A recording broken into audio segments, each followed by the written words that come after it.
जय श्री राम कृष्ण वंदे जगत गुरु भजन भागीरथी गागुरु परवाह में आप सर्वात्मीय बंधुओं का हार्दिक स्वागत है, अभिनंदन। सदा की भांति आज की नित्य सत्संग का प्रसंग है वशिष्ठ महारामायण। योग वशिष्ठ, जिसको महारामायण भी कहते हैं, उनका वैराग्य प्रकरण का तीसरा सर्ग। श्यावर रामचंद्र भगवान की जय हो। योगेश्वर वशिष्ठ जी महाराज की जय हो। तो आज हम तीसरे स्वर्ग में जीवन मुक्त के स्वरूप पर विचार करेंगे और जगत की मिथ्यात्व तथा दिव्य वासना का निरूपण और भगवान श्री राम की तीर्थ यात्रा का वर्णन। भरद्वाज बोले, ब्रह्मन, आप श्री रामचंद्र जी की कथा से प्रारंभ करके कर्मशः जीवन मुक्त की स्थिति का मुझसे वर्णन कीजिए, जिससे मैं सदा के लिए परम सुखी हो जाऊं।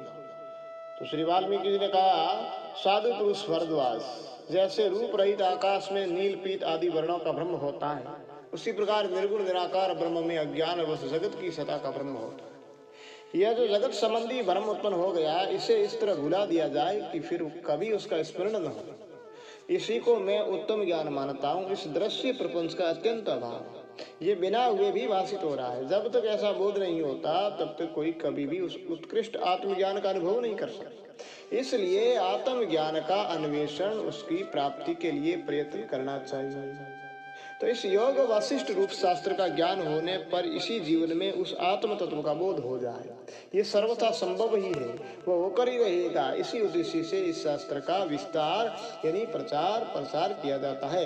यदि तुम श्रद्धा भक्ति के साथ इस शास्त्र का श्रवण करोगे तो निश्चय ही तुम्हें उस आत्म तत्व का ज्ञान प्राप्त हो जाएगा, अन्यथा उसकी प्राप्ति असंभव है। तो अब निष्पाप भरद्वाज, ये जगत रूपी ब्रह्म यद्यपि प्रत्यक्ष दिखाई देता है, तो भी शास्त्र के विचार से अनायास ऐसा अनुभव हो जाता है कि यह है ही नहीं। ठीक उसी तरह जैसे आकाश में नील आदि वर्ण प्रत्यक्ष दिखने पर भी विचार करने से बिना परिश्रम के ही यह समझ में आ जाता है कि इसका अस्तित्व नहीं है, यह दृश्य जगत वास्तव में है ही नहीं। ऐसा बोध होने पर जब मन से दृश्य प्रपंच का मार्जन निवारण या अभाव हो जाए, तब परम निर्वाण रूप शांति का स्वतः अनुभव होने लगता है। ब्रह्मन संपूर्ण रूप से वासनाओं का जो परित्याग है, यानी वासनाओं का अत्यंत अभाव, वही उत्तम मोक्ष कहलाता है और उसे अविद्या रूपी मल से रहित ज्ञानी ही प्राप्त कर सकते हैं। विप्रवर, जैसे शीत के नष्ट होने पर हिमकण तुरंत गल जाते हैं, उसी प्रकार वासनाओं के क्षीण हो जाने पर वासना पुंज रूपी वासनाओं का जो पुंज था, पुंज रूपी तो चित्त भी शीघ्र ही गल जाता है, उसका अभाव सा हो जाता है। चित्त निरोध योग में बताया है और इसमें चित्त का अभाव हो जाता है। तो वासना दो प्रकार की बताई गई, एक शुद्ध वासना, दूसरी मलिन वासना। तो मलिन वासना जन्म की हेतु भूत है, उसके द्वारा जीव जन्म मृत्यु के चक्कर में पड़ता है, और शुद्ध वासना जन्म का नाश करने वाली है, अर्थात मोक्ष की शादी का है। विद्वानों ने मलिन वासनाओं को पुनर्जन्म की प्राप्ति कराने वाली बताया है। अज्ञान ही उसकी घनीभूत आकृति है तथा वो बढ़े हुए अहंकार से सुशोभित होती है, जो भुने हुए बीज के समान पुनर्जन्म रूपी अहंकार को उत्पन्न करने की शक्ति को त्याग कर केवल शरीर धारण मात्र के लिए स्थित रहती है। वह वासना शुद्धा कही गई है। जो लोग शुद्ध वासना से युक्त है, वो फिर जन्म रूप अनर्थ के बदन नहीं होते, यानी वे फिर जन्म रूप अनर्थ के भाजन नहीं होते। जो जन्म रूप अनर्थ होता है उसके भाजन नहीं होंगे, उसके भागीदार नहीं होंगे। जानने योग्य परमात्मा के तत्व को जानने वाले वे परम बुद्धिमान पुरुष जीवन मुक्त कहलाते हैं। महामते भरद्वाज, अब तुम श्री रामचंद्र जी की जीवन श्रेय से संबंध रखने वाली इस मंगलकारिणी कथा का कर्म से श्रवण करो। मैं उसका वर्णन करूंगा, उसी के द्वारा तुम सदा के लिए संपूर्ण तत्वों का ज्ञान प्राप्त करो। वत्स, जिन्हें कहीं से भी कोई भय नहीं, वे कमल ने भगवान श्री राम जब अध्ययन के पश्चात विद्यालय से निकलकर घर को लौटे, तब भांति भांति की लीलाएं करते हुए उन्होंने राजभवन में कुछ दिन व्यतीत किए। तदंतर कुछ समय बीतने पर जबकि राजा दशरथ भूमंडल के पालन में लगे हुए थे और प्रजा वर्ग के लोग रोग शोक से रहित तो बड़े सुख से दिन बिता रहे। एक दिन अनंत कल्याणमय गुणों से सुशोभित होने वाले श्री रामचंद्र जी के मन में तीर्थों तथा पुण्यमय आश्रमों के दर्शन की अत्यंत उत्कंठा जाग उठी। तब श्री राम ने पिता के पास जाकर उनके चरण कमलों में प्रणाम किया और इस प्रकार कहा। श्री राम बोले, पिताजी, मेरे स्वामी महाराज, मेरे मन में तीर्थों, देव मंदिरों, वनों तथा आश्रमों का दर्शन करने के लिए बड़ी उत्कंठा हो रही है। आपके समक्ष मेरी ये पहली याचना है, आप इसे सफल करने योग्य हैं। नाथ, संसार में ऐसा कोई याचक नहीं है जिसे अभीष्ट वस्तु देकर आपने उसका आदर न किया। श्री राम पहली बार प्रार्थी होकर राजा के समक्ष उपस्थित हुए थे।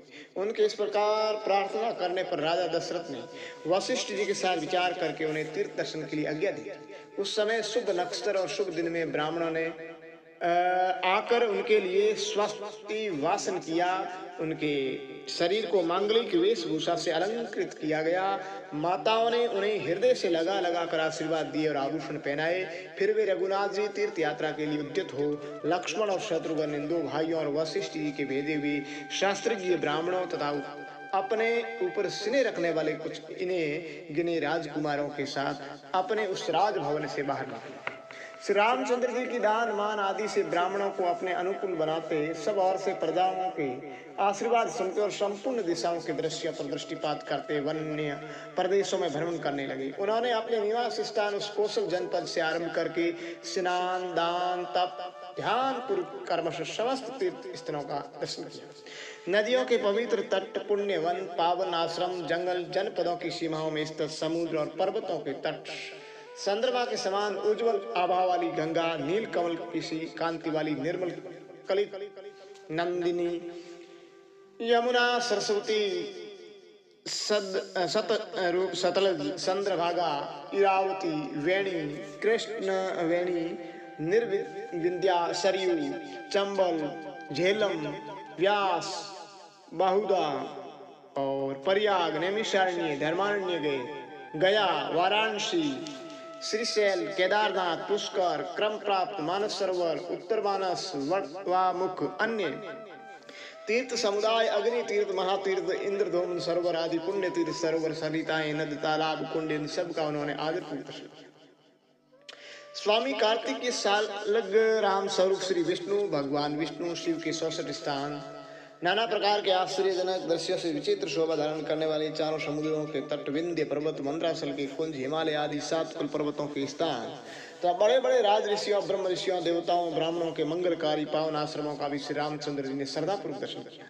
दूसरों को मान देने वाले श्री रघुनाथ जी अपने भाइयों के साथ बारंबार चारों दिशाओं के प्रांत भागों तथा भूमंडल के सभी शोरों में घूमते। जैसे देवता आदि से सम्मानित भगवान शंकर संपूर्ण दिशाओं में विहार करके पुनः शिवलोक में लौट आते हैं, उसी प्रकार रघुनंदन श्री राम देवताओं, किन्नरों, मनुष्यों से सम्मानित हो इस संपूर्ण भूमंडल का अवलोकन करके फिर अपने घर लौट। यह तीसरा स्वर्ग, अब 4थे स्वर्ग की कथा करते हैं, वैराग्य प्रकरण की। तो उसमें तीर्थ यात्रा से लौटे हुए श्री राम की दिनचर्या एवं पिता के घर में निवास, राजा दशरथ के यहाँ विश्वामित्र का आगमन और राजा द्वारा उनका सत्कार। तो श्री वाल्मीकि जी कहते हैं, भरद्वाज जब श्रीमान रामचंद्र नगर को लौटे उस समय उनका स्वागत करते हुए परिपुरवासी जन उनके ऊपर राशि राशि पुष्प बिखेरने लगे। उस अवस्था में जैसे इंद्रपुत्र जयंत अपने स्वर्ग की भवन में प्रवेश करते हैं, उसी प्रकार उन्होंने अपने महल में प्रवेश किया। वहां पहुंचकर रघुनाथ जी ने पहले पिता को प्रणाम किया, फिर क्रमशः कुल गुरु वशिष्ठ जी को, बड़े बंधु बांधवों को, ब्राह्मणों को तथा कुल के बड़े बूढ़े लोगों को मस्तक झुकाया। फिर सुहृदों, बंधुओं, पिता, ब्राह्मण समुदाय ने श्री राम को बारंबार हृदय से लगाया। श्री राम ने भी उनके प्रति अभिवादन, प्रिय भाषण, यथोचित आचार व्यवहार का निर्वाह किया। उस समय श्री रघुनाथ जी आनंद उल्लास से फूले नहीं समाते थे। अयोध्या में श्री रामचंद्र जी के शुभ आगमन के उपलक्ष्य में लगातार 8 दिनों तक आनंद उत्सव मनाया गया।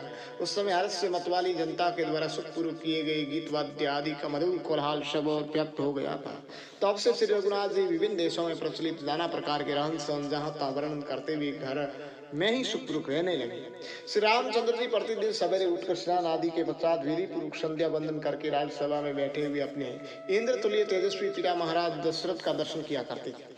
वहाँ एक पहर तक वशिष्ठ आदि के साथ बैठकर आदर पूर्वक ज्ञान भरी कथा वार्ता सुना करते थे। भाइयों के साथ तीर्थ यात्रा से लौटने पर श्री रघुनाथ जी प्राय ऐसी ही दिनचर्या को अपनाकर पिता के घर में सुखपूर्वक रहते थे। निष्पाप भरद्वाज श्री रामचंद्र जी की प्रत्येक श्रेष्ठता राजोचित व्यवहार के कारण बड़ी मनोहर प्रतीत होती थी। वह सतपुरुषों के चित्त में चंद्रमा की चांदनी के समान आराध उत्पन्न करती थी। सभी उसकी भूरी भूरी प्रशंसा करते थे तथा वो अमृत रस के समान मधुर सुंदर कोमल होती थी। ऐसी ही श्रेष्ठता के द्वारा वे दिन व्यतीत करते थे।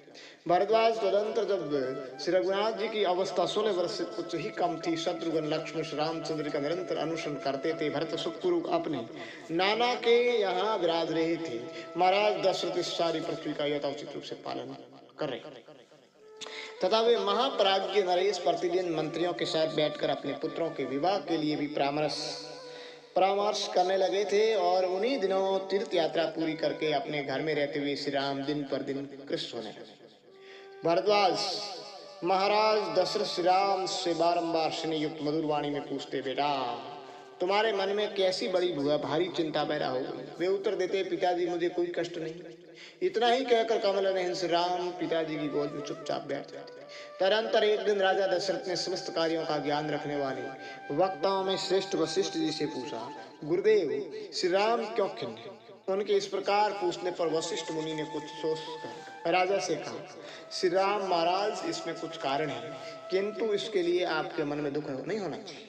इसी समय महर्षि विश्वामित्र अयोध्या नरेश दशरथ से मिलने के लिए वहां और उन दिनों धर्म कार्य में तत्पर और आने वाले उन बुद्धिमान महर्षि के यहाँ एक यज्ञ हो रहा था। माया बल और वीर से उन्मत्त रहने वाले राक्षसों ने एक साथ आक्रमण करके उनके उस यज्ञ का विध्वंस कर दिया।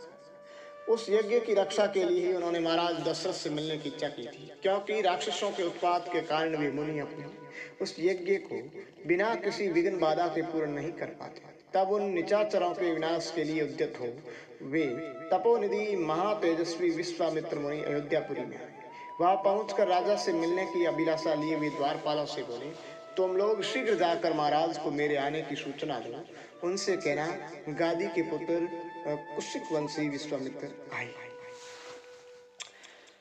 मुनि का ये वचन सुनकर राजद्वार पर रहने वाले पहरेदारों ने राजमहल में जाकर अपने स्वामी सरिदार से बताया, प्रभु महर्षि विश्वामित्र पधारे हैं। तब उस सरिदार ने सभा मंडप में राजाओं की मंडली से घिरे बैठे हुए महाराज के पास तुरंत जाकर सूचना देव राजद्वार पर नवोदित सूर्य के समान महातेजस्वी तथा अग्नि की ज्वाला के सदस्य अरुण जटाजुटधारी एक दीप्तिमान पुरुष आकर खड़े। वे महामुनि विश्वामित्र हैं। राजा की ओर देखकर सड़ीदार ने नम्रतापूर्वक वचनों में जो ही ये बात कही, उसकी उस बात को सुनते ही मंत्री और सामंतों सहित वे राज शिरोमणि राजा दशरथ तत्काल सोने के सिंहासन से उठकर खड़े।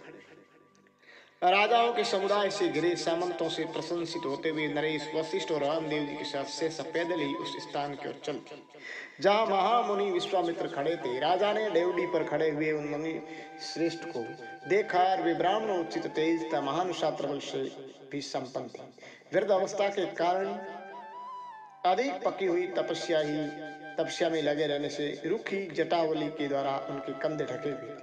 उन्होंने शांत सौम्य कांतिवान उद्दीप्त प्रतिघात रहित विनयशील हृष्ट पुष्ट आभ्यों से युक्त तथा तेजस्वी शरीर धारण कर रखा। उनका तेज सुंदर होने के साथ ही अत्यंत भयंकर था। प्रसाद गुण से युक्त तथा दूर तक फैला हुआ था। गंभीर एवं अतिशय पूर्णता को प्राप्त था। उस तेज से ऋषि की अंग कांति अनुरंजित थी। उन्होंने अपने हाथ में एक कुंडी ले रखी थी जो चिकनी निर्दोष एवं उत्तम थी। वह उनके कल्पांत स्थायी जीवन काल की सभी अवस्थाओं में सहचरी की भांति उनका साथ देती थी। मुनि का अंतःकरण अत्यंत निर्मल था। उनके चित्त में करुणा भरी थी, इसलिए उनकी वाणी बड़ी मधुर प्रसन्नता सूचक होती थी। वे अपनी स्नेहपूर्ण दृष्टि से इस प्रकार देखते थे मानो सामने खड़ी हुई जनता को अमृत से सींच रहे। उनके अंग में सुंदर योग्य पवित्र शोभा पा रहा था। वे दर्शकों के मन में अत्यंत आश्चर्य का संचार सा कर रहे थे। उन महर्षि को दूर से ही देखकर राजा का शरीर विनय से झुक गया। और उन्होंने मुकुट मंडित मस्तिष्क से और उनके चरणों में प्रणाम किया। मुनि ने भी जैसे सूर्यदेव इंद्र का प्रति अभिवादन करते हैं, उसी प्रकार मधुर एवं उदारतापूर्ण वचनों द्वारा आशीर्वाद देकर पृथ्वीनाथ दशरथ का प्रति अभिवादन किया। तत्पश्चात वशिष्ठ आदि सभी ब्राह्मणों ने स्वागत आदि के क्रम से विश्वामित्र जी का सत्कार किया। दशरथ ने कहा, महात्मन, जैसे भगवान सूर्य अपने तेजस्वी स्वरूप का दर्शन देकर कमलों से भरे हुए सरोवरों पर अनुग्रह करते हैं, उसी प्रकार आज आपका जो यह असंभावित तेजो में दर्शन प्राप्त हुआ है, इससे हम सब लोग अत्यंत अनुग्रहित हैं। मुनि के प्रति ऐसी ही बातें कहते हुए अन्य राजा तथा महर्षि सब लोग राजसभा में आकर यथा योग्य आसन पर बैठ गए। राजा दशरथ ने स्वयं ही मुनि को अर्घ्य देने निवेदन किया। राजा के अर्घ्य को स्वीकार करके महर्षि ने शास्त्रोक्त विधि से प्रदक्षिणा करते हुए नरेश की भूरी भूरी प्रशंसा की। राजा दशरथ द्वारा पूजित हो विश्वामित्र बड़े प्रसन्न हुए। उनका मुखारविंद खिल उठा। उन्होंने राजा से उनकी कुशल पूछी। तदंतर मुनिवर विश्वामित्र हंसकर वशिष्ठ जी से मिले। यथायोग्य सत्कार करके उनके आरोग्य का समाचार पूछने लगे। क्षण भर में एक दूसरे से मिलकर यथायोग्य आदर सत्कार करके भी सब लोग प्रसन्नचित्त हो महाराज के महल में यथायोग्य आसनों पर बैठ गए। एक दूसरे के संपर्क में आने से उन सब के तेज बढ़ गए थे। वे सब आदरपूर्वक आपस में एक दूसरे की कुशल पूछने लगे। तदंतर प्रसन्नचित्त एवं पवित्र राजा दशरथ हाथ जोड़कर मुनि से कहा, विप्रवर, आप परम धर्मात्मा, दान के उत्तम पात्र हैं, सौभाग्यवश यहाँ पधार गई। बताइए आपकी सर्वोत्तम अभिलाषा क्या है, मैं आपकी कौन सी सेवा करूं। भगवान, पहले आप राजऋषि कहे जाते थे, किंतु तपस्या ने आपके ब्रह्म तेज को प्रकाशित कर दिया। आपने ब्रह्म ऋषि का पद प्राप्त कर लिया, अतः आप मेरे द्वारा सर्वथा पूजनीय हैं। जैसे गंगा जी के जल में स्नान करने से मुझे बड़ी प्रसन्नता होती है, उसी प्रकार आपके दर्शन से भी हो रही है। वो प्रसन्नता मेरे ही तल को शीतल शाकी देती है। ब्रह्मन, आपके अंतःकरण से इच्छा, भय, क्रोध निकल गए हैं, राग द्वेष दूर हो गए हैं। आप सर्वथा रोग रहित हैं, तो भी मेरे पास आए अत्यंत अद्भुत है। ये अत्यंत अद्भुत है बात है। यहाँ पधारे हुए आपका दर्शन, पूजन, वंदन करके मैं अपने में ही फूला नहीं समाता। वैसे ही जैसे समुद्र अपने ही भीतर पूर्ण चंद्रमा का प्रतिबिंब देखकर अपने आप में नहीं समझता, तट की सीमा को लांघकर आगे बढ़ जाता है। मुनिवर, आपका जो कार्य हो, जिस प्रयोजन से आप यहाँ पधारे हो, उसे आप सिद्ध हुआ ही समझिए, क्योंकि आप सर्वथा मेरे माननीय हैं। कुशिक कुल नंदन, आप कोई विचार न कीजिए। भगवान, आपके लिए मुझे कुछ भी अदेय नहीं, क्योंकि दी हुई वस्तु आप जैसे सत्पात्र को प्राप्त होकर ही सार्थक होती है। मैं आपका सारा कार्य पूर्ण करूंगा, आप मेरी परम देवता है। आत्मज्ञानी महाराज दशरथ के द्वारा विनय पूर्वक कहे हुए इस अत्यंत मधुर श्रवण सुखद गुण विशिष्ट वचन को सुनकर विख्यात गुण और प्रख्यात यश वाले मुनि श्रेष्ठ विश्वामित्र को बड़ी प्रसन्नता प्राप्त हुई। विश्वामित्र का अपने यज्ञ की रक्षा के लिए श्री राम को मांगना और राजा दशरथ का उन्हें देने में अपनी असमर्थता दिखाना।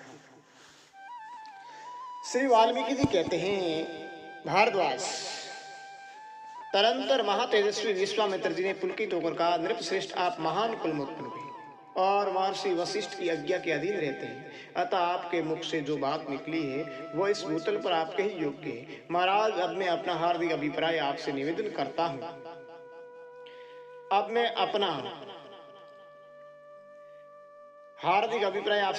हूँ। जब जब मैं यज्ञ के द्वारा देव समूह का पूजन करता हूँ, तब तक कुछ निशाचर आकर मेरी उस यज्ञ को नष्ट कर देते हैं। मैंने अनेक बार यज्ञ का अनुष्ठान आरंभ किया, किंतु राक्षस नायकों ने उस यज्ञ मंडप की भूमि में रक्त मांस बिखेर दिए। मैं यज्ञ के लिए परिश्रम करके भी उसमें सफल नहीं हुआ। इसलिए विघ्न निवारण के उद्देश्य को लेकर मैं उस स्थान से यहाँ आपके पास आया हूँ। पृथ्वीनाथ, मेरे मन में विचार नहीं होता कि मैं क्रोध करके उन्हें साफ दूं। मैं चाहता हूँ आपके प्रसाद से उस यज्ञ को बिना किसी विघ्न बाधा के पूर्ण करके उसके मान पुण्य फल का भागी हूँ। अतः आर्त होकर शरण पाने की इच्छा से आपके पास आया हूँ। आप मेरा संकट से उद्धार करने योग्य हैं। आपके पुत्र श्रीमान राम मतवाले सिंह के समान पराक्रमी है। यानी आपके जो पुत्र श्री राम है वो मतवाले सिंह के समान पराक्रमी है और उनका बल विक्रम देवराज इंद्र के तुल्य है। वो उन राक्षसों विदीर्ण करने में पूर्ण समर्थ है। तो राज सिंह, आपके जो श्रेष्ठ पुत्र काक पक्षधारी सत्य पराक्रमी शूरवीर श्री राम है, उनको मुझे सौंप दीजिए। ये मुझसे सुरक्षित रहकर अपने दिव्य तेज से उन यज्ञ विध्वंस एवं समस्त संसार का अपकार करने वाले राक्षसों का मस्तक काटने में समर्थ हूँ। मैं इन श्री राम को अस्त्र विद्या प्रदान करके अनेक प्रकार से अनंत कल्याण का भागी बनाऊंगा, जिससे ये तीनों लोकों के पूजन।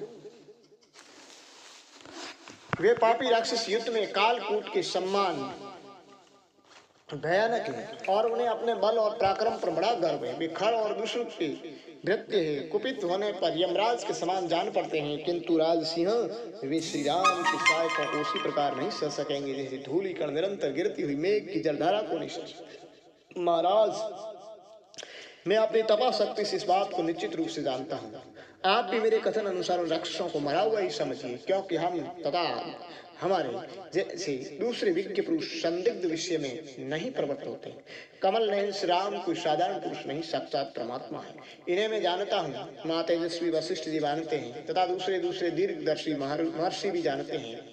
यदि आपके हृदय में धर्म, महत्ता और यश के लिए विशेष स्थान है तो अपने प्रिय पुत्र श्री राम को आप मुझे दे दीजिए। मेरा वो यज्ञ जिसमें श्री राम को यज्ञद्रोही विघ्न करता राक्षसों का वध करना है 10 दिनों में पूरा हो जाएगा।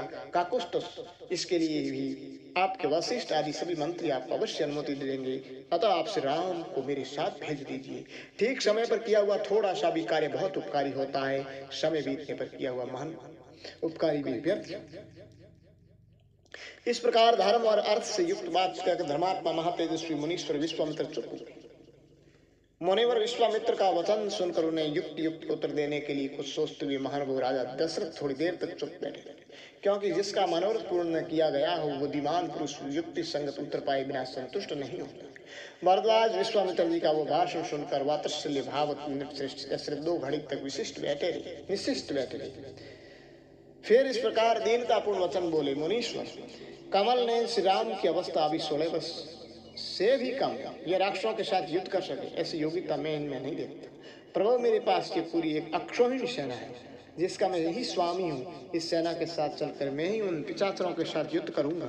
ये सभी सैनिक मेरे भृत्य हैं, मेरे द्वारा पोषित हुए हैं। ये सूरवीर पराक्रमी उचित सलाह देने में भी चतुर है। मैं युद्ध के मुहाने पर हाथ में धनुष लेकर इन सब की रक्षा करूंगा। इनके साथ रहकर मैं महेंद्र से भी बढ़कर बड़े छड़े वीरों को इसी तरह युद्ध का अवसर दूंगा जैसे सिंह मत वाले हाथियों को देता है। श्री राम अभी बालक है, न तो उत्तम शस्त्रों का ज्ञान है, न ही युद्ध की कला में निपुण भी। समरांगण में कोटि कोटि शूरवीरों के साथ अस्त्रों द्वारा कैसे युद्ध किया जाता है इसका भी उनको ज्ञान नहीं है। केवल फुलवाड़ियों में, नगर के उपवनों में, उद्यानवती वन कुंजों में इनका घूमना फिरना होता है। ये राजकुमारों के साथ आंगन की उस भूमि में विचरण करना जानते हैं जिस पर फूल विषित। ब्रह्मन, आजकल तो मेरे भाग्य के उलट फेर से ये उसी तरह अत्यंत कृष्ण पांडु वर्ण के हो गए हैं, जैसे पाला पड़ने से कमल पीला पड़कर गलने लगता है। अपने चारों पुत्रों में मेरा सबसे अधिक प्रेम इन श्री राम पर ही है। तो मेरे धर्मात्मा ज्येष्ठ पुत्र श्री राम को आप यहाँ से न ले जाए। मुने, यदि आपको निशाचर सेना का नाश ही अभिष्ट है तो मेरे साथ मेरी शत्रुंगिनी सेना को ले चलिए। सुना जाता है कि रावण नाम से प्रसिद्ध एक महापराक्रमी राक्षस है जो साक्षात कुबेर का भाई और विश्रवा मुनि का पुत्र है।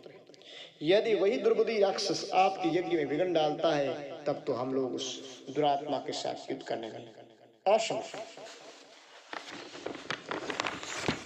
अब 8 सर्ग संपूर्ण हो गए। अब जो 9वां सर्ग है